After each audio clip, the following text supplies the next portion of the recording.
आज आपल्यासोबत आहे श्रीहरी ढोटे.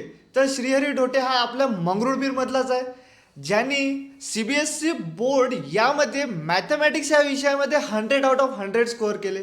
तर 100 आउट ऑफ 100 स्कोअर केले, त्यासाठी मी श्रीहरीला तर सगळ्यात पहिले ह्यूज कॉंग्रॅच्युलेशन देतो की त्यांनी मॅथमॅटिक्स सारख्या विषयात 100 आउट ऑफ 100 केले.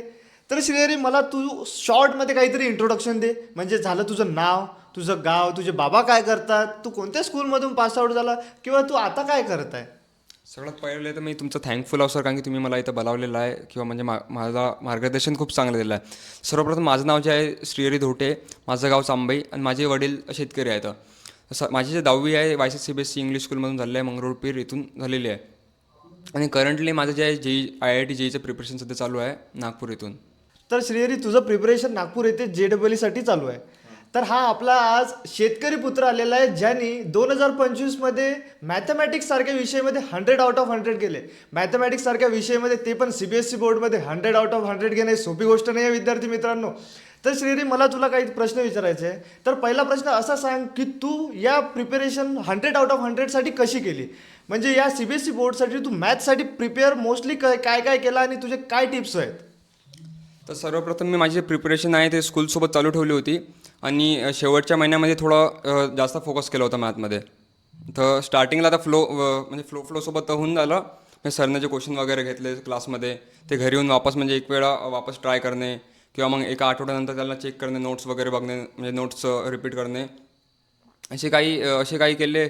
आणि नंतर बुक्स पण लावल्या, म्हणजे ॲडिशनल जे बुक्स आहेत आता, जसं की RD शर्मा वगैरे किंवा ऑल इन वन, हे पण ट्राय केलं होतं. त्याचे क्वेश्चन पण पहिलं म्हणजे थोडं जमत नव्हते तर, पण मग सिलेबस खतम झाल्यानंतर जेव्हा वापस रिपीट केले त्यावेळे मग इझिली जमून गेले. आणि नंतर हेच स्ट्रॅटेजी राहिली होती. बाकी असं जास्त तर काही केलं नव्हतं की थोडं जास्त म्हणजे स्ट्रेस घेऊन वगैरे काही केलं नव्हतं, म्हणजे फ्लोसोबत होऊन गेलं. तर श्रीहरी, मला तुझ्यासाठी मला एक मेन क्वेश्चन हे आहे की आपला जो स्टेट बोर्डचा क्वेश्चन पेपर असतो तो मोस्टली टेक्स्टबुकमधून राहतो, पण CBSEचा जो क्वेश्चन पेपर राहतो, तुला काय वाटते, फक्त NCERT पर्यंत मर्यादित आहे की NCERTच्या पलीकडे जाऊन पण आपल्याला काहीतरी करावं लागेल. तर CBSEमध्ये NCERT तर इनफ नाही आहे, कारण की NCERTमधून मोस्ट ऑफ द टाईम तर क्वेश्चन तर येत नाही. तर आला तरी पण 1 किंवा 2 रिपीट होऊ शकते. तर जे क्वेश्चन येतात जनरली ते बाहेरचे किंवा मग न्यू क्वेश्चन फॉर्म होतात. तर NCERTमध्ये तर काही नाही आहे तसे क्वेश्चन, तर NCERT इनफ नाही आहे. तर आपल्या विद्यार्थी मित्रांसाठी तू नाही का त्यांना काही टिप्स दे की येणाऱ्या आता बोर्ड एक्झाम आहे 2026ची, तर त्यासाठी त्यांनी कसं प्रिपेअर करायला पाहिजे. आणि प्रिपेरेशन आता गेले, तुला पण माहिती आहे आता डिसेंबर महिना आलेला आहे, तर त्यांनी कसं प्रिपेअर करायला पाहिजे, काय रिवाईज करायला पाहिजे आणि कशावर जास्त फोकस करायला पाहिजे. तर त्यांना काही टिप्स दे, कारण की तुझ्या टिप्समुळे त्यांचं पण काहीतरी चांगलं होईल. तर टिप्स वगैरेमध्ये तर सर्वप्रथम तुम्हाला सांगणार आहे की लवकरात लवकर सिलेबस तुम्ही म्हणजे कंप्लीट केला पाहिजे. जसं की आता 2 ते 2.5 महिने राहिलेला आहे फक्त. तर प्रथम सिलेबस खतम करून नंतर त्याच्यावरती एक रिव्हिजन, आणि रिव्हिजन नंतर मग क्वेश्चन प्रॅक्टिस किंवा मग जे PYQ वगैरे मग किंवा PPPs म्हणजे last previous year question papers, तर हे ट्राय केलं तर एवढ्यामध्ये तुमचं होऊन जाऊ शकते, इझिली चांगले मार्क्स येऊ शकते. तर रिव्हिजन 1 किंवा 2 वेळा जर झाली तर नियरली 95च्या अबाव येऊ शकतात इझिली. हेच केलं पाहिजे यांनी. आणि मेन म्हणजे पेपरमध्ये काय मिस्टेक नाही केली पाहिजे विद्यार्थ्यांनी. जेव्हा आपण सॉल्व्ह करतो तेव्हा काय मिस्टेक नाही केली पाहिजे, तुला काय वाटते. तर पेपर सर्वप्रथम तर क्वेश्चन तर कोणतं सोडलं नाही पाहिजे, कारण की क्वेश्चन सगळे अटेम्प्ट करून दिले पाहिजे आणि ट्राय केलं पाहिजे की मिस्टेक कमी झाल्या पाहिजे मॅथ्समध्ये, की एरर्स वगैरे जसं कॅल्क्युलेशन एरर्स वगैरे येतात तर ते कमी केलं पाहिजे थोडं. आणि थोडं आरामशीर पेपर, लक्ष देऊन पेपर हां, सोडवायला पाहिजे. थोडं क्लॅमरी म्हणजे थोडं एन्थुझियाझम सोबत द्यायला पाहिजे पेपर. हे पेपर एवढा काही टफ नसते, पण तिथं जे माइंडसेट लागते ते थोडं डिफरंट लागते, कारण की आपण रोज जे अभ्यास करतो त्याच्यामध्ये आणि तिथं बोर्ड्सचा पेपर देण्यामध्ये खूप डिफरन्स येते. तुम्ही अभ्यास जरी केलेला असला तरी पण तिथे थोडं असं वाटतं पेपर थोडा टफ आलेला आहे, किंवा मग असं वाटतं की आपल्यालाच नाही येत आहे. पण ते सर्वांसोबत झालेलं असतं किंवा पेपर कधी कधी टफ येतं किंवा मग कधी इझी पण राहतं. पण आपण एक माइंडमध्ये असं राहते किंवा बोर्डचा पेपर आहे ते थोडा टफ येईल, तर असं काही नसतं, ते इझीच राहते, पण आपल्याला वाटतं की हार्ड आला थोडा. तर तुला असं वाटते का सगळ्यात इम्पॉर्टंट म्हणजे आपण क्वेश्चन पुरा वाचला पाहिजे. हो, म्हणजे क्वेश्चन तर बघितला पाहिजे, कारण क्वेश्चन कधी कधी होते आपल्याला वाटतं की याच्यामध्ये दुसरं काही विचारलेलं आहे, तर पण क्वेश्चनमध्ये म्हणजे लास्टचे जे लाईन असते त्याच्यामध्ये कधी कधी थोडं म्हणजे अलग विचारलेलं आहे, जसं की MCQमध्ये तर थोडे ट्रिकीज राहतात. आणि 5 मार्क्स क्वेश्चन राहते त्याच्यामध्ये पण कधी कधी थोडं अलग विचारलं जातं, म्हणजे क्वेश्चनमध्ये थोडी इन्फॉर्मेशन अलग राहते, नंतर थोडं अलग विचारतात ते कधी कधी. तर श्रीहरीचं अगदी बरोबर आहे. आपण क्वेश्चन नेमकं काय आहे तो वाचतच नाही. आपण 1-2 लाईन वाचतो आणि आपल्याला वाटतं क्वेश्चन आपण पाहिलेला आहे, पण नेमका क्वेश्चन काय असतो तो कधी समजते जेव्हा आपण पूर्ण क्वेश्चन वाचू तेव्हा. तर श्रेयरी, मला तुला एक क्वेश्चन विचारायचा आहे. जसं की तू सांगितलं की तू नागपूरला LN मध्ये आहे IIT JEE साठी, तर तुझा काही एक्सपिरियन्स तिचा शेअर कर की कसं असते बाहेर गेल्यावर. आता आता तरी तू 10th पर्यंत लोकल लेवलवर शिकलेला आहे, तू लोकल लेवल नंतर डायरेक्ट नागपूरला गेला, तर तिथची सिच्युएशन काय आहे, तिथचं एन्व्हायरमेंट कसं आहे आणि तिथचं स्टडी कसं आहे, याचं सगळं तू आपल्या विद्यार्थ्यांना शेअर कर. तर तिथं जेव्हा तुमचा पहिला दिवस राहील तेव्हा तुम्हाला असं म्हणजे वेगवेगळे विद्यार्थी दिसतील जे की अलग अलग म्हणजे शहरातून आलेला आहे, थोडा गावातून आलेला आहे. बट तिथे मोस्ट ऑफ जे विद्यार्थी मिळणार तुम्हाला ते फाउंडेशन किंवा मग त्यांचं पहिलेच थोडंसं सिलेबस वगैरे झालेलं राहते किंवा ऑनलाईन त्यांनी केलेलं राहते. तर त्यांच्यामध्ये थोडी कॉम्पिटिशन थोडी हाय राहते, त्याचं कॉन्फिडन्स वगैरे तुम्हाला म्हणजे दिसूनच येते तिथं. आणि तिथं गेल्यानंतर आपल्याला वाटतं की आपला थोडा अभ्यास नाही झाला किंवा आपण थोडं लाईना शहरामधून आलेलो आहोत, तर मग थोडा कॉन्फिडन्स डाऊन झाल्यानंतर मग तिथं थोडं अभ्यासात मी पण थोडं मन नाही लागत. आणि नंतर म्हणजे पहिल्या जे टेस्ट होतात 1-2 ते थोडा म्हणजे एक पाथ सेट करतात आपल्यासाठी किंवा रोड त्याला म्हणू शकतो आपण. ते पहिल्या 1-2 टेस्टमध्ये आपल्याला थोडा कमी मार्क्स येतात. आणि ते व्हेरच जे मुलं फाउंडेशन चाललं आहे त्यांना थोडं चांगलं आहे, त्यानंतर मग त्यांचा फोकस पण त्यानंतर मग कॉन्फिडन्स वाढते त्यांचा. आणि त्याचं आपल्याला वाटतं की आपल्याला काही येत नाही, मग त्यामुळे मग आपल्या माइंडमध्ये एक म्हणजे हे बनून जातं, एक पिक्चर टाईप, इमेज टाईप. हां इमेज टाईप. त्यामुळे जे फाउंडेशनवाल्यांचं आहे त्यांना एक ॲडव्हान्टेज तर आहे, पण तसं काही नाही. नंतर आपण जर स्वतःहून जर केला पण त्याच्यासाठी मेहनत खूप लागते आणि ते होऊन जाते कवर. पण फाउंडेशनवाल्यांना एक ॲडव्हान्टेज भेटतेच की थोडं जास्त करायचं काम नाही राहत, हेच राहत तिथं. तर श्रेयरी, तू एक इम्पॉर्टंट टॉपिक म्हटलेला आहे की तिथच्या विद्यार्थ्यांचं फाउंडेशन राहते. तर नेमकं आता मला किंवा आपल्या विद्यार्थ्यांना सांग, नेमकं फाउंडेशन म्हणजे काय असते, फाउंडेशन कोणत्या प्रकाराचं राहते किंवा फाउंडेशन का गरजेचं आहे आजच्या कॉम्पिटिशनमध्ये. कारण की तू विदाऊट फाउंडेशन किंवा आपलं लोकल स्टडी करून एवढा एफर्ट्स घेऊन नागपूरपर्यंत गेला आहे आणि तू एफर्ट्स काही कमी घेतले नाही आहे. CBSEमध्ये 100/100 मिळवणं हे कोणतीच सोपी गोष्ट नाही आहे.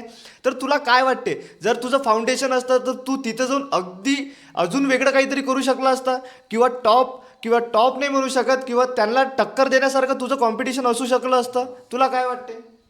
जे फाउंडेशन जे आहे ते फाउंडेशन त्यांनी जनरली म्हणजे ते बेसिकमधूनच गेलेलं आहे, कारण की त्यांना बेसिक थोडं जास्त स्ट्रॉंग आहे आणि झालेले पण आहे ते थोडे म्हणजे 11th थोडे काही चॅप्टर्स जे की एकदम स्टार्टिंगला होत असतात, जसं की कायनॅमॅटिक्स वगैरे जे आहेत त्यांचे झालेले राहतात. आणि जनरली त्यांचं बेसिकच खूप स्ट्रॉंग राहते, ज्यांनी करून त्यांचं म्हणजे जे येणारे चॅप्टर्स आहेत हार्डवाले थोडेसे ते इझिली कवर होऊन जाते.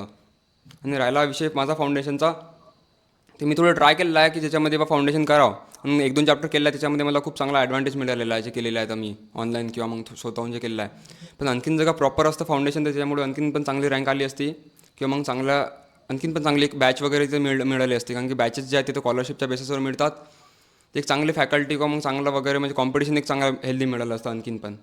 म्हणजे जर तुझं फाउंडेशन असतं तर तुला तिथं फॅकल्टी एकदम प्रॉपर मिळाली असते. म्हणजे तुझं म्हणणं आहे की जर तुझं फाउंडेशन असतं तर तू प्रॉपरली इझी वेमध्ये तिथं टॅकल करू शकला असता. कारण की आपण आजपर्यंत MCQ सॉल्व मोस्टली केलेले नाही आहे, पण आपण जेव्हा तिथं जातो, जेव्हा IIT JEE ची प्रॅक्टिस करतो किंवा त्यांचे क्वेश्चन पेपर सॉल्व करतो, तेव्हा टोटली कशावर राहतात, ते MCQवर राहतात. तर त्या MCQला टॅकल करण्याची आपल्याला सवय नसते. तर ते सवय नेमकं जे फाउंडेशनवाले असतात त्यांना खूप लवकर झालेली असते. तर फाउंडेशन खरंच एक विद्यार्थ्यांनो हा प्लस पॉईंट राहील की तुम्ही 11th-12th JEE किंवा नीट करत असणार. तर तुझ्या बॅचमधले पण काही जण असणार की जे बाहेरगावी गेल्यानंतर 1-2 महिन्यांनी सोडून वापस येत आहे. तर हे सोडून वापस येत आहेत त्याच्या मागचं रिझन काय आहे, का बरं असं करत आहेत? तर हो, खूपदा म्हणजे खूप विद्यार्थी बघितले मी, जे माझ्या बॅचमेट्स वगैरे आहेत ज्यांना सगळं माझे कॉन्टॅक्ट आहे, तर त्यांचा म्हणजे असा प्रॉब्लेम असा आहे ते त्यांना म्हणजे सवय नसते या गोष्टीची, जे JEE वगैरे किंवा नीट वगैरे जे आहे.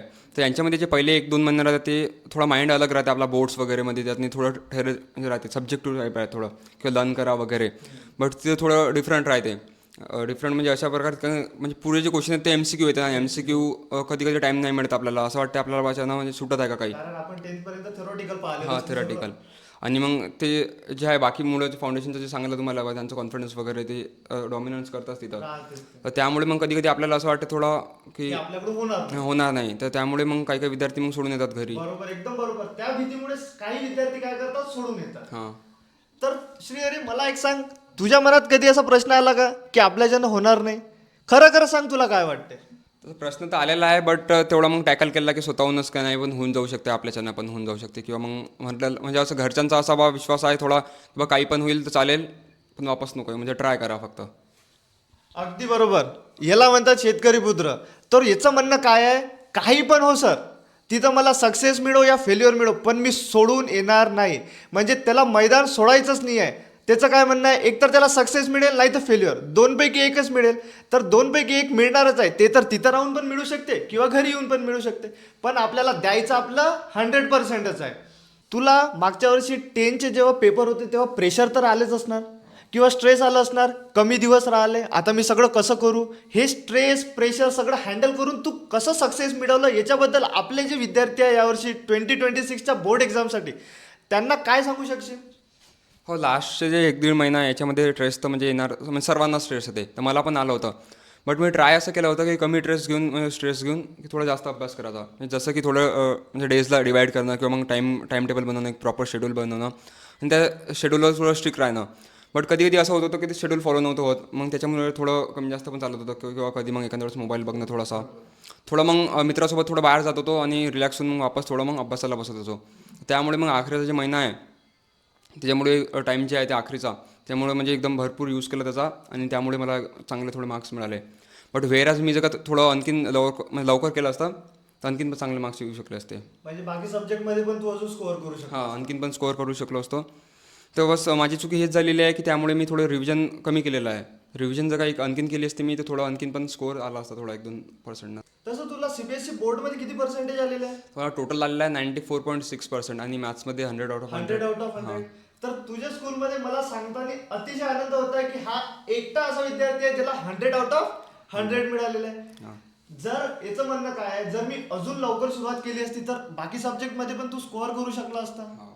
तर बाकी सब्जेक्ट बद्दल तू काय सांगू शकता? जसं की झालं सायन्स झालं, SST झालं, आपले लँग्वेज झाले, त्याच्यात कसं आपण अजून प्रिपरेशन करू शकतो? मोस्टली सायन्समध्ये सांग, तू काय करू शकला असता अजून? सायन्समध्ये तर म्हणजे अजून मी रिव्हिजन केली असते किंवा मग आणखीन पण क्वेश्चन प्रॅक्टिस केली असते आणि नोट्स वगैरे तर तसे रिवाईज केलेच होते. बट रिव्हिजन माझी एक चुकली की रिव्हिजन वगैरे मी जास्त केलेली नाही आहे.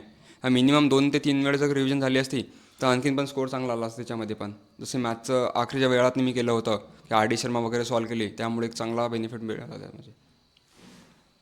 तर मला सांग, आपल्या आताच्या विद्यार्थ्यांसाठी शेवटच्या या फेजमध्ये कोणते रेफरन्स त्यांनी यूज केले पाहिजे? कारण की जास्त रेफरन्स यूज केल्यावर पण कॉम्प्लिकेटेड होऊन जाते. तर त्यांनी कोणते रेफरन्स किंवा 1 किंवा 2 मिनिमम काय करायला पाहिजे ते त्यांना सांग. जर CBSEसाठीच माहीत आहे मला, CBSEमध्ये मॅथ्समध्ये जर का सिलेबस वगैरे जर का झालेला असेल तुमचा प्रॉपरली इनिशियली म्हणजे झालेला असेल, तुम्ही RD शर्मा लावू शकता किंवा सिलेबस जर नसेल झालेला तर ऑल इन वन सोबत तुम्ही जाऊ शकता, कारण की ऑल इन वनमध्ये चांगल्या लेवलचे क्वेश्चन आहेत त्याच्यामध्ये पण.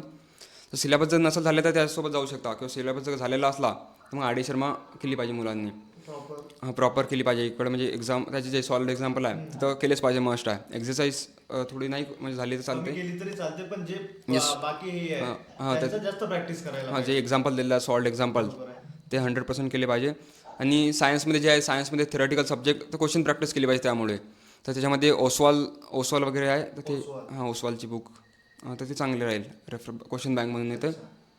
तर तेच केली होती ओसवालची सायन्समध्ये. आणि रिव्हिजन बस नोट्स. आता मला सांग की टेस्ट सिरीज किंवा मोस्ट ऑफ द टेस्ट सोडवणं का हा ॲडव्हान्टेज आहे?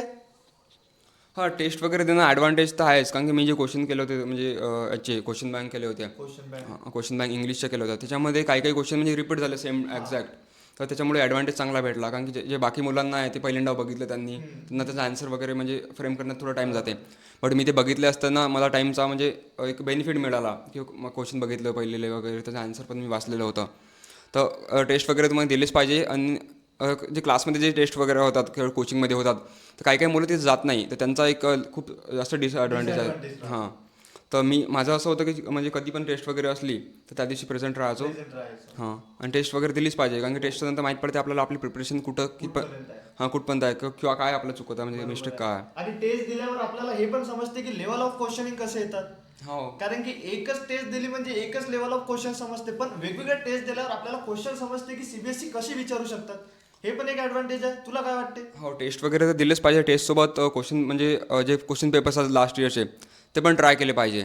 आणि ते ट्राय करताना आपल्याला म्हणजे एक आयडिया येऊन जाते बेसिकली की आपला जे पेपर राहील ते कसा राहील किंवा ते पेपरची आयडिया भेटणं खूप इम्पॉर्टंट आहे. कारण की जे पहिले जनरली जे मुलं अभ्यास करतात त्यांना माहीतच नसते पेपर कसा येते किंवा क्वेश्चन कसे येतात. बट जे आखरीला जे करतात या फेजमध्ये सध्या या टाईम पिरियडमध्ये तर इथं माहीत पडून जाते आपल्याला की कशा प्रकारे क्वेश्चन येणार आहे आणि मग त्याला कसं टॅकल करायचं आहे. अगदी बरोबर. आता त्याचं म्हणणं काय आहे तुम्ही ते जाणून घ्या. आपण काय करतो, टेस्ट देत नाही. कारण काय की आपल्याला वाटते आपला अभ्यास नाही. पण तुम्ही टेस्टच देणार नाही तर तुम्हाला अभ्यास आहे की नाही आहे हे कसं माहीत पडणार? तुम्ही टेस्ट द्या. टेस्ट दिल्यानंतर टेस्ट अशा द्या की प्रॉपर असल्या पाहिजे. 80 मार्क्स 40 मार्क्स अशा टेस्ट द्या, जेणेकरून तुम्हाला समजेल की कोणत्या टॉपिकवर किती मार्क्सचे क्वेश्चन येतात आणि क्वेश्चन ऑफ लेवल कसे चेंज होतात प्रत्येक टेस्टमध्ये. श्रीहरी हा माझा स्वतः एक विद्यार्थी आहे. त्यांनी माझी एक पण टेस्ट मागच्या वर्षी सोडलेली नाही आहे. का तर त्याला माहीत होतं की हे टेस्ट जर आपण दिली नाही तर आपल्याला डिसएडव्हान्टेज खूप मोठा आहे. तुला काय वाटते श्रीहरी, तू माझे टेस्ट स्किप पण करू शकला असता, पण तू का नाही केलं स्किप? ते स्किप यामुळे नाही केला कारण की जे तुमच्या टेस्ट होत होत्या ते म्हणजे चॅप्टर झाल्यानंतर एक टेस्ट होत होती आणि त्याच्यामुळे टेस्ट जर का नसती दिली मी तर मला माहीत नसतं पडलं की आपला चॅप्टर हे वीक आहे का स्ट्रॉंग आहे. एकदम हां, बरोबर. तर त्यामुळे मी टेस्ट दिल्यानंतर मला माहीत पण पडलं की आपला जे चॅप्टर आहे कम्प्लीट आपलं म्हणजे कम्प्लीट कमांड मिळाली की नाही, किंवा जर का टेस्टमध्ये कमी मार्क्स जर आले तर मी त्याच्यावर थोडं अभ्यास करून आणखीन पण स्ट्रॉंग करत होतो. चॅप्टर मधले आपल्याला लूप होल माहित पडतात की आपला कोणता टॉपिक वीक आहे आणि कोणता टॉपिक लूज आहे. मेन म्हणजे टेस्ट त्याचसाठी असतात की तुमचा जो चॅप्टर आहे त्यामधला लूप होल कोणता आहे आणि तुमचा स्ट्रॉंग पॉईंट कोणता आहे. स्ट्रॉंग पॉईंटवर कमी अभ्यास केला तरी चालते, पण जे वीक पॉईंट आहे त्याच्यावर तुम्ही अजून इम्प्रूव्ह करू शकता. याच दृष्टिकोनाने आपण टेस्ट देतो. हां, डेफिनेटली. कारण की याच्याकडून आपल्याला पण ॲनालाइज करतात थोडंसं की आपला म्हणजे कुठं आपली चुकी होत आहे. आणि जर का चुकी आपल्याला माहीत नसली तर आपला म्हणजे याच्यामुळे काही ॲडव्हान्टेज नाही मिळू शकत आपल्याला. आणि तेच जर का ज्याला चुकी माहीत असते की आपला म्हणजे कुठं आपलं चुकत आहे किंवा मग आपलं काय मिस्टेक होत आहे, तर त्यामुळे त्यांना ते म्हणजे ॲनालाइज करून थोडंसं आणखीन पण स्कोअर इम्प्रूव्ह करू शकतात. श्रेयरी, तुझ्यासाठी अगदी महत्त्वाचा एक क्वेश्चन. जेव्हा तू आपला सीबीएसई बोर्डचा पेपर द्यायला एक्झामिनेशन सेंटरवर गेला तेव्हा तुझा पेपर सोडवताना मेंटॅलिटी काय असते? कारण काही विद्यार्थी काय होतात, हायपर होऊन जातात.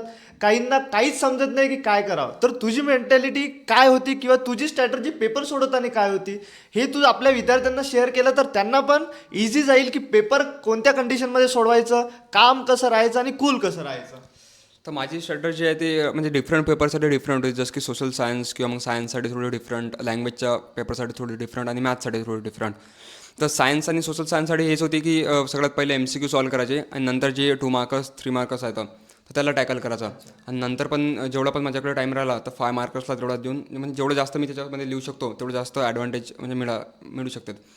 मॅथमध्ये असं होतं की पहिले म्हणजे जे पेपर आहे ते पेपरच्या फ्लोसोबत जायचं आणि जिथं पण क्वेश्चन नाही आलं तर ते क्वेश्चन स्किप करून. आणि तसं पण त्याच्यामध्ये खूप सारे ऑर होते, तो ऑरचा पण एक ॲडव्हान्टेज मिळते. त्यामुळे एक चांगला स्कोअर इम्प्रूव्ह होऊ शकते ॲडव्हान्टेज म्हणजे सॉल्व करून ओव्हरवाले क्वेश्चन. त्याच्यामध्ये माझ्यासोबत पण झालं होतं की मला पण कधी कधी ब्लँक होत होतो मी पेपरच्या मधातनी. पण थोडं ब्रेक घेऊन, थोडं 1 ते 2 मिनिटाचा ब्रेक घेऊन, थोडं डीप ब्रीथ करून, थोडंसं काहीतरी 1 2 मिनिटाचं मेडिटेशन करून, थोडं पाणी वगैरे पिऊन, शांत होऊन, तर मग मी वापस म्हणजे आपलं मग रिगेन केली एनर्जी आणि मग वापस त्याच एन्थुसियाझमसोबत पेपर लिहिला. बस असंच होतं.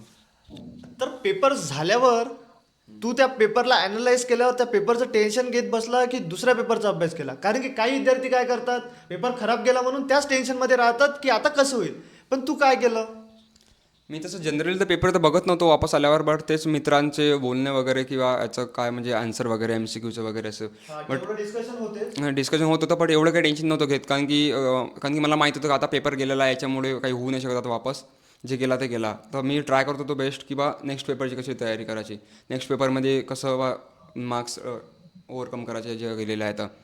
तर माझ्यासोबत पण कधी कधी होत होतं एखाद्या पेपरमध्ये की माहीत पडत होतं की थोडा जास्त स्कोअर डाऊन येणार आहे यामध्ये. पण नेक्स्ट जे पेपर येणार आहे त्यामुळे मी थोडी जास्त मेहनत करत होतो आणि असा अभ्यास करत होतो थोडा. तर श्रीहरीचं म्हणणं काय आहे, पेपर झाला ना, पेपर गेला आपला, त्याच्यावर डिस्कस करून त्याचं टेन्शन घेऊन काही होणार आहे का? त्याचं म्हणणं आहे या पेपरमध्ये जे चुका झाल्या ते पेपरच्या चुका दुसऱ्या पेपरमध्ये नाही झाल्या पाहिजे, मी त्याच्यावर डिस्कशन करत होतो. अगदी बरोबर.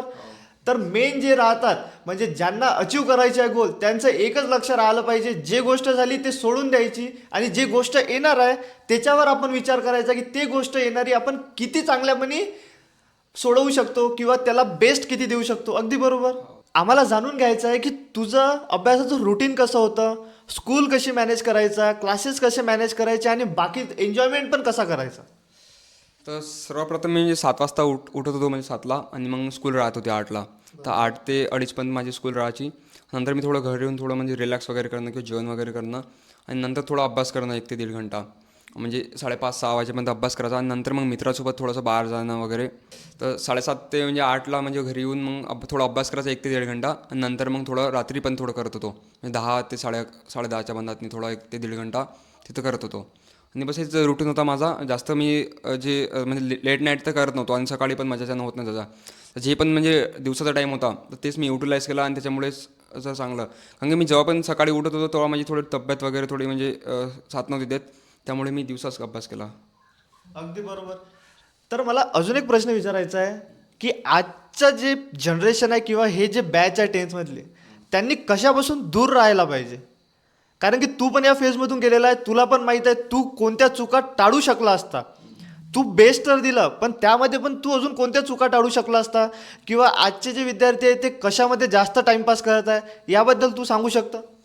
तर सर्वात मोठं जे डिस्ट्रॅक्शन आहे माझ्यासाठी किंवा मग सर्वासाठी ते एकच आहे, फक्त ते आहे मोबाईल. मोबाईल. तर मोबाईलला जेवढं दूर होऊ शकते तेवढं करायला पाहिजे विद्यार्थ्यांनी. पण किंवा मोबाईलचं असं आहे की ते आपल्यावर डिपेंड राहते की आपण त्याच्यामधून यूज करतो की काय करतो. कारण की मोबाईल यूजसाठी पण कामी येते आणि मोबाईल वेस्टेजसाठी पण कामी येते. हो, ते तर ते आहे. कारण की त्याची मोबाईलची खासियत अशी आहे की ती आपण चांगला यूज पण करू शकतो त्याचा आणि एक दुरुपयोग पण होऊ शकते.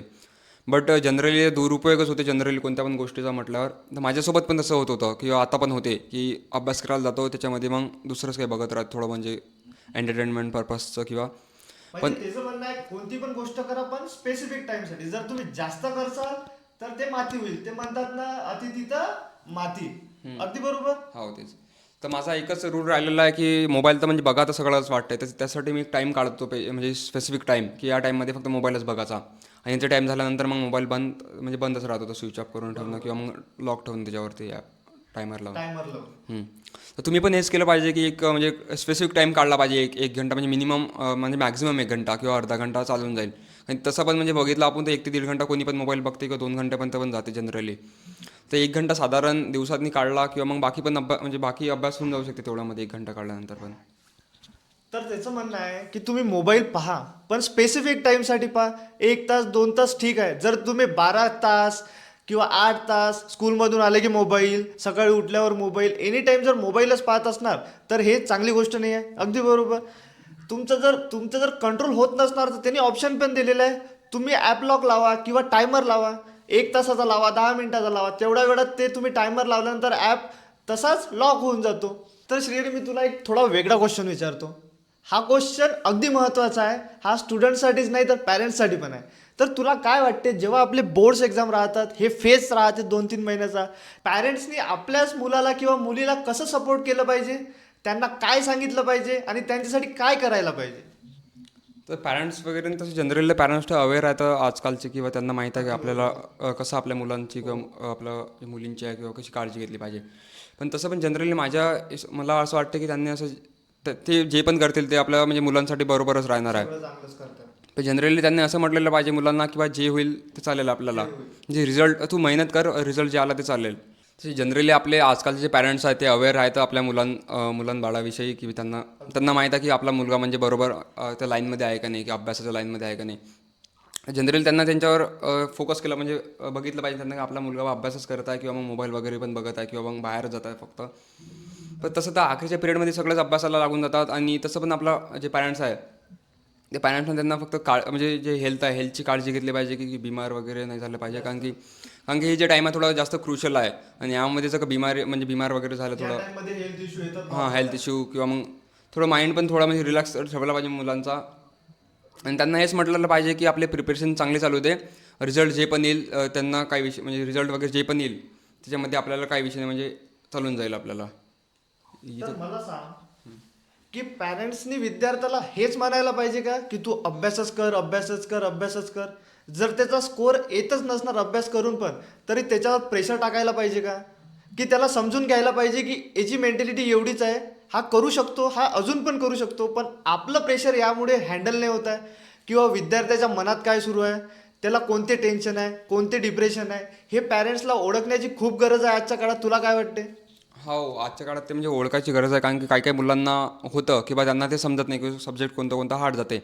सपोज कोणाकोणाला म्हणजे मॅथ नाही जमत तर कोणाला म्हणजे सायन्स जमते तर असं होते.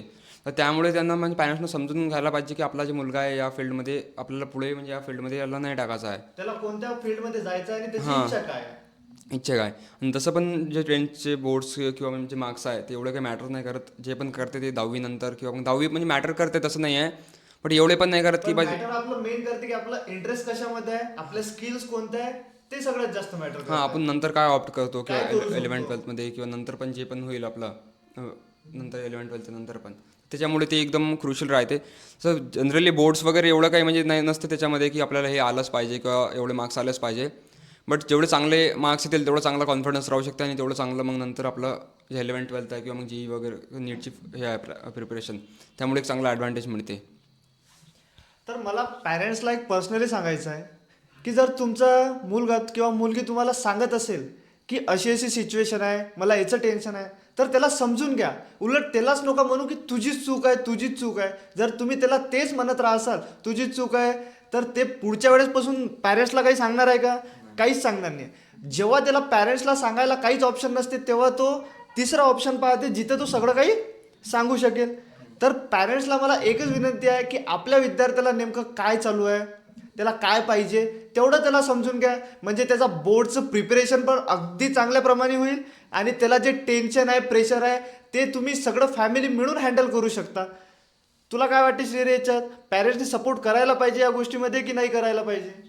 म्हणजे माझे पॅरेंट्सचे बघितलं तर माझ्या पॅरेंट्ससोबत मी म्हणजे काही लपवत नव्हतो आणि मला दीदी वगैरे पण होती, तर त्यांनी पण थोडं चांगलं गाईड केलं. आणि पॅरेंट्सचं प्रेशर माझ्यावर तर खूप म्हणजे काहीच नव्हतं. त्यांचं असं म्हणणं होतं की तू तुझी मेहनत आम्हाला दिसत आहे आणि तू करत आहे, म्हणजे पण बाकी जे पण होईल ते आपण बघून घेऊ नंतर. पाहून घेऊ. हां, तर आजकालच्या पॅरेंट्सने पण म्हणजे तेच केलं पाहिजे की थोडं आपला म्हणजे आपल्या मुलावर थोडा विश्वास ठेवला पाहिजे आणि चांगलाच करणार आहे ते पण. म्हणजे असं त्यांना म्हटलं पाहिजे बा तू चांगलाच करशील. चांगलाच करणार. म्हणजे हां. तुमच्या विद्यार्थ्याला किंवा तुमच्या मुला मुलीला डिमोटिवेट नका करू की तू काहीच करू शकत नाही. उलट त्याला मोटिवेट कर, तू जे पण करत आहे तुझा बेस्ट देत आहे, पण या बेस्ट मधून अजून बेस्ट देण्याचा ट्राय कर. जर तुम्ही असं त्याला मोटिवेट करत राहिला तो 100% तुम्हाला रिझल्ट आणून देईल. तुला काय वाटते, देणार की नाही देणार? कारण की तू एक स्वतः स्टुडंट आहे. जर तुझ्या पॅरेंट्सने तुला म्हटलं की श्रेयरी तू करू शकतं, तुला या पेपरामध्ये मार्क कमी पडले तरी चालेल, पण तू दुसरा पेपर अजून चांगला सोडू शकतं याचा आम्हाला विश्वास आहे, तर तुझं काय याच्यावर रिॲक्शन राहणार? माझं रिएक्शन असं होतं की म्हणजे म्हणजे माझे जे वडील आहे ते वडील असेच म्हणायचे की यावेळेस जे गेलं ते गेलं, नेक्स्ट टाइम तू ट्राय कर. तर याच्यामुळे मला एक चांगला कॉन्फिडन्स मिळत होता की नाही यावेळेस आपण जे चुका केल्या ते नेक्स्ट टाइम नाही करायचं आणि एक नवीन इंथुझियाझम मिळत होता अंदरून.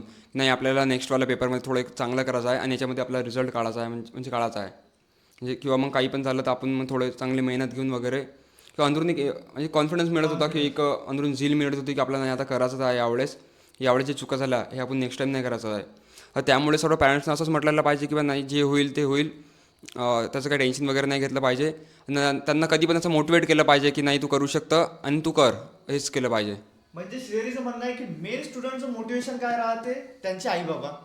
जर त्यांच्या आई बाबांनी त्यांनी प्रत्येक वेळेस मोटिवेट करत राहिले किंवा सपोर्ट करत राहिले तर विद्यार्थ्यांमध्ये तसाच कॉन्फिडन्स डेव्हलप होतो आणि त्या कॉन्फिडन्सने तो हा तर बोर्डचा आहे, बोर्ड काय तुम्ही जे म्हणसाल तो सक्सेस करू शकतो. फक्त पॅरेंट्सला माझी एवढीच विनंती आहे की तुम्ही त्याला सपोर्ट करा, तुम्ही त्याचं सिच्युएशन पहा, कोणतं टेन्शन असणार तर त्याच्यावर लक्ष द्या आणि मेन म्हणजे त्याच्या हेल्थकडे लक्ष द्या. कारण की आजचे विद्यार्थी हेल्थ इश्यू एवढे आहेत की बोर्ड एक्झाम आली की बिमार पडतात.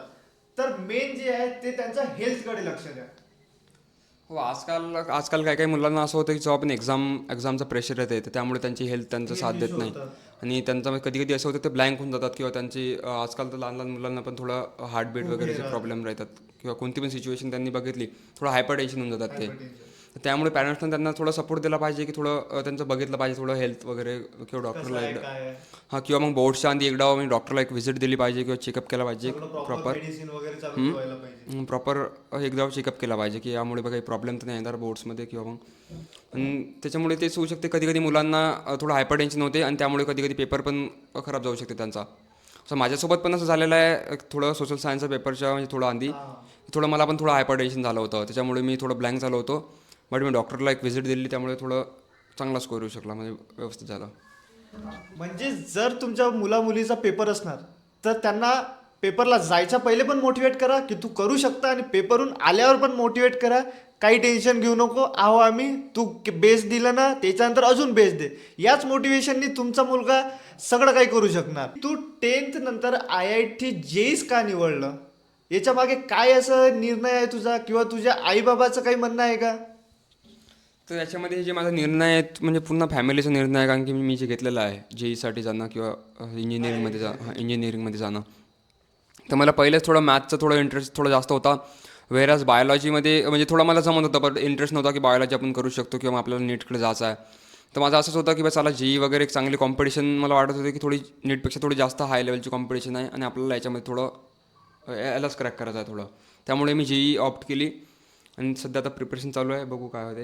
म्हणजे त्याला समजलं की माझा बायोपेक्षा मॅथ्समध्ये जास्त इंटरेस्ट आहे, कारण की त्याला माहीत होतं जर मी बायो घेतला तर मी माझं बेस्ट तर देईल, पण मी जेवढं मॅथ्समध्ये देऊ शकतो तेवढं बायोमध्ये नाही देऊ शकतो. म्हणजे विद्यार्थ्यांसाठी हे एक त्याच्याकडून टिप्स आहे की तुमचा इंटरेस्ट कशात आहे तुम्ही आत्ताच जाणून घ्या, कारण की 10th पर्यंत सगळ्यांना समजून जाते की कोणता सब्जेक्ट आपल्याला जमतो, कोणत्या सब्जेक्टमध्ये आपला इंटरेस्ट आहे. तर ज्या सब्जेक्टमध्ये जास्त इंटरेस्ट आहे त्यालाच फॉलो करा आणि त्याच्यातच बेस द्या, तुम्हाला सक्सेस 100% मिळेल. तर श्रीहरी, मी शेवटचा एक प्रश्न विचारतो.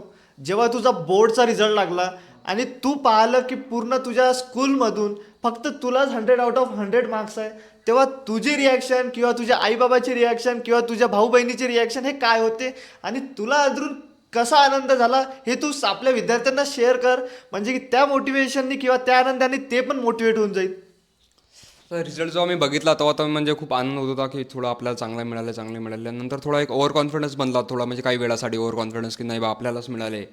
पण नंतर मी जेव्हा म्हणजे वापस जेव्हा कोचिंगला गेलो दुसऱ्या दिवशी तेव्हा माहीत पडलं की आपण म्हणजे असं नाही की आपल्यालाच मार्क्स आहे, म्हणजे बाकी मुलांना पण होते, बाकी मुलं पण होते की त्याच्यामध्ये 98, 99 वाले म्हणजे खूप सारे मुलं होते आणि माझ्या लेवलचे पण मुलं होते 95 वाले किंवा खालचे पण होते असं. हां. आणि त्याच दिवशी स्टेट बोर्डचा पण लागला होता, त्यामुळे त्याच्यामध्ये 99 वाले खूप सारे मुलं होते. आणि माझ्या बॅचमध्ये पण म्हणजे 3 ते 4 असे मुलं होते त्यांना 99 वगैरे होते, 99 किंवा त्याच्या अबाव होते आणि 5-6 असे मुलं होते त्यांना 98 होते. तर त्यामुळे एवढा कॉन्फिडन्स जे होता म्हणजे बनलेला ओव्हर कॉन्फिडन्स ते डाऊन झाला. हां. आणि तसं म्हणजे एकदम जे रिझल्ट लागला होता त्या दिवशी तर म्हणजे खूप एकदम म्हणजे माझं झोप पण नव्हती लागली त्या दिवशी, खरं खरं सांगावं होतं. रिझल्ट वगैरे बघितला असं म्हणजे एक अनएक्सपेक्टेड होता रिझल्ट की असं वाटेल, कारण जेव्हा बोर्ड्स वगैरे देऊन आला असं वाटलं थोडं की 92 म्हणजे मिळू शकते तसं किंवा असं हां. जास्त मिळाले. हां. आणि मॅथमध्ये पण एक्सपेक्टेशन नव्हतं की असं 100 येऊ शकते, बट आले ते. तुझ्या आईबाबाची काय रिॲक्शन होती? कारण की मेन रिॲक्शन पॅरेंट्सची असते, कारण की विद्यार्थ्यांसोबत त्यांचे आईबाबा पण तेवढाच त्यांच्यावर एफर्ट्स देतात, तेवढंच त्यांना सपोर्ट करतात. म्हणून त्याला मला असं विचारायचं आहे की तुझ्या आईबाबाची काय रिॲक्शन होती? तर आईबाबाची रिॲक्शन तर प्रथम म्हणजे ते थोडे आनंदी होते, पण नंतर त्यांचं असं म्हणणं होतं की हे तर झालं आता, बोर्ड्स तर झाले, तू आणखीन पण फोकस कर. त्यांनी हेच म्हटलं की हे तर झाले म्हणजे हे तुझं चांगले पार पाडले किंवा याच्यामध्ये चांगला रिझल्ट आणला, म्हणजे आणखीन पण जे नंतर चालू आहे सध्या जे प्रिपरेशन चालू आहे तर त्यामध्ये तू चांगली तयारी ठेव आणि त्याच्यावरच चांगला फोकस कर. आता हे तर झालं, हे याच्यामध्ये चांगलं केलं तू, असंच होतं त्यांचं. म्हणजे त्याच्या आईबाबाचं म्हणणं होतं तू हे केलं, हे तर एकदम परफेक्ट केलं, एकदम मोटिवेट झाला, पण याच्यानंतर पण तुला जे ॲक्च्युअल वॉर आहे, जे तुला लढायचे आहे त्या वॉरमध्ये तुला टिकायचं आहे. तर आता हे जे झालं हे एन्जॉय कर, हे एवढे 2-3 दिवस तू हॅपी राहा, पण तुला जे करायचं आहे ते अचीव कर. म्हणजे त्याच्या घरच्यांनी त्याला मोटिवेट पण केलं आणि पुढं काय करायचं त्याच्यासाठी रोड मॅप पण दिला. तर श्रीहरी, मला सांग, तू 10th मधून 11th मध्ये गेला, तर 10th मध्ये जे स्टडी केली आणि 11th मध्ये जे तू आता स्टडी करत आहे या दोन्हीमध्ये काय डिफरन्स आहे? तर याच्यामध्ये साधारणतः असा डिफरन्स आहे की आपण जे 10th पर्यंतचे म्हणजे स्टडी करतो त्याच्यामुळे पुरं सब्जेक्टिव्ह राहते, पुरं म्हणजे लर्न करावं लागतं आपल्याला थेरम्स वगैरे. बट व्हेराज जे 11th मध्ये गेलं तर 11th मध्ये गेल्यानंतर तुम्हाला पहिले 1 ते 1.5 महिना तुम्हाला म्हणजे माइंड सेट करायला लागते की आपल्याला स्टडी कशी करायची आहे. आणि जनरली मोस्ट ऑफ द आम्हाला असं सांगितलं जाते की 11th मध्ये तुम्ही फक्त म्हणजे हे शिका की अभ्यास कसा केला जाते, नंतर 12th मध्ये तर होऊनच जाते. तर जनरली जे पहिले जे 1-1.5 महिना राहते त्याच्यामुळे आपल्याला असं वाटतं की हे सध्या बोर्ड्स वगैरे चालू आहेत का, किंवा आपल्याला जे शिकवलं जाते आपण असं ट्राय करतो की पुरं पुरं लर्न करायचं किंवा रटून जायचं पुरं. बट ते जशी आपल्याला बोर्डची सवय झाली हां. राहते, रट्टा रट्टा ते लागते, पण काही दिवसांनी ते समजून जाते की हे बोर्ड्स आणि 11वीत जे आलं ते खूप डिफरन्स आहे म्हणून. तर यामुळे काही काही मुलं असं करतात, म्हणजे माझ्यासोबत पण असं झालेलं आहे की मी पहिले म्हणजे बोर्ड्स ॲज अ बोर्ड समजून दिलं म्हणजे प्रिपेअर करत होतो, पण नंतर माहीत पडलं थोडं की याला थोडी अलग प्रिपरेशन लागते, थोडं अलग माइंडसेट लागते. त्यामुळे मग 1 ते 1.5 महिन्यानंतर आपोआप ते लेवल बनून गेली की म्हणजे थोडा विचार करण्याचा माइंडमध्ये की आपल्याला नाही अशी थोडं अलग अलग म्हणजे वेज मिळाले किंवा आपल्याला असा अभ्यास करावा लागते किंवा थोडं अलग. आणि तसं बघितलं तर तसं 10th आणि 11th मध्ये खूप जास्त डिफरन्स आहे. तसा जेई वगैरे किंवा मग कॉम्पिटिटिव्ह जे बघितलं आहे नीट वगैरे त्याच्यामध्ये खूप डिफरन्स येते. जसं की तिथं आपल्याला इथं बघतो की म्हणजे तिथं रेग्युलर टेस्ट वगैरे होतं तिथे म्हणजे मुलं जे राहतात तो कॉम्पिटिशन आपल्याला दिसतं तिथं, पण इथं व्हेअरच बोर्डमध्ये काही दिसत नाही अशी. तर बोर्ड्स वगैरेमध्ये जे बघतो आपण त्याच्यामुळे आपल्याला म्हणजे जे 30 ते 40 मुलांचं जे क्लास आहे तेच दिसतं त्याच्यामध्ये, आपलं जे क्लास वगैरे कॉम्पिटिशन हां दिसत नाही. म्हणजे कॉम्पिटिशन दिसत आपल्या नाही. सोबतचे 30-40 जणच दिसते, पण आपण जेव्हा बाहेर जातो तेव्हा 150, 200, 500 असे विद्यार्थी पाहून जेव्हा आपल्याला कॉम्पिटिशन समजते तेव्हा समजते 10th बोर्ड आणि 11th-12th नेमकं काय आहे. हो, त्याच्यामुळे असं होतं की तिथं आपल्याला म्हणजे एका क्लासमध्ये 100 विद्यार्थी असतात किंवा पुऱ्या बिल्डिंगमध्ये 2,000 ते 2,500 विद्यार्थी असतात. आरामात. आणि त्यांना बघून आपला पहिलेच तर आपल्याला थोडं अंदरून आपल्याला एक इमेज बनते की आपल्याच्यानं होईल का नाही कारण होईल. की आपण लोकल लेवलहून गेलेलो असतो, लोकलवरून गेलो राहतो. त्यामुळे तशी इमेज होते. आणि जे क्रुशियल राहते ते आहेत पहिले जे 1-2 टेस्ट असतात त्याच्यामुळे मार्क्स खूप क्रुशियल आहेत. नंतर मग त्याच्यानंतरच आपल्याला माहीत पडते की आपली लेवल कुठपर्यंत आहे. त्या 2 टेस्टमध्येच आपल्याला आपली लेवल समजते. अगदी बरोबर. आणि लेवल अशी म्हणजे जे फाउंडेशनवाले विद्यार्थी तुम्हाला सांगितलेलं आहे, ज्यांचं फाउंडेशन झालेलं आहे त्यांना या पहिल्या 2 टेस्टमध्ये चांगले मार्क्स येतात. नंतर पण त्यांचा चांगला होत जाते, म्हणजे एक चांगला लिमिट सेट होते म्हणजे त्यांची. फाउंडेशन वाल्यांना प्लस पॉईंट राहतो. प्लस पॉईंट डेफिनेटली प्लस असं पॉईंट आहे. नाही की ज्यांचं फाउंडेशन आहे ते काहीच करू शकत नाही, पण फाउंडेशन वाल्यांना पहिलेच प्लस पॉईंट राहतो कारण की ते एक पायरी पहिलेच चढलेला हो. असतात. तर जनरली 3 ते 4 टॉपरमध्ये 5 टॉपरमधले 3 ते 4 तर असे असतात जे Foundation फाउंडेशनवाले वालेच असतात, असतात. पण जे एक राहते तो थोडं राहू शकते. हो. बट त्याचं जे डेडिकेशन वगैरे असते किंवा त्याची जी मेहनत असते ते खूप डिफरंट राहते ज्या फाउंडेशनने झालेलं आहे. जनरली आता यांच्याकडे थोडा टाईम आहे, थोडं जर टाईम मिळत असेल 10वीवाल्यांना किंवा 9वीवाल्यांना जे बघत असतील त्यांनी जे फाउंडेशन वगैरे केलं किंवा स्वतःहून जे बघितलं यूट्यूबवर खूप सारे चॅनल्स वगैरे आहेत. खूप सारं कंटेंट आहे. हां, त्याच्यामुळे जर बेसिक जरी तुम्ही केलं किंवा 2 ते 3 चॅप्टर जरी केले तरी तुम्हाला एक चांगला ॲडव्हान्टेज मिळू शकते आणि चांगला एक स्कोअर स्टार्टिंगच्या टेस्टमध्ये मिळू शकते. Once again congratulation Shrihari for your achievement. आणि जसे तू अचीव केले तसंच अचीव तू 11th-12th पण करो. जसं तुझं आता आम्ही इंटरव्ह्यू घेतलेला आहे, इंटरव्ह्यू नाही म्हणता येत, शॉर्ट डिस्कशन म्हणता येते. जसं डिस्कशन आपण आता केलं की तू बोर्डमध्ये कसं केलं तसंच आम्हाला 12th नंतर सुद्धा तुझ्यासोबत डिस्कशन करायला आवडेल. आणि सगळ्यात म्हणजे मेन म्हणजे थँक्यू, तू आमच्या ॲस्पायर कोचिंग क्लासेसला येऊन तुझं मूल्यवान टाईम दिलेला आहे. कारण की तुझ्या या टाईममुळे येणाऱ्या 2026च्या CBSE बोर्ड एक्झामच्या विद्यार्थ्यांसाठी खूप हेल्प होणार आहे. तर यासाठी थँक्यू आणि तुझ्या भावी आयुष्यासाठी तुला वन्स अगेन कॉंग्रॅच्युलेशन.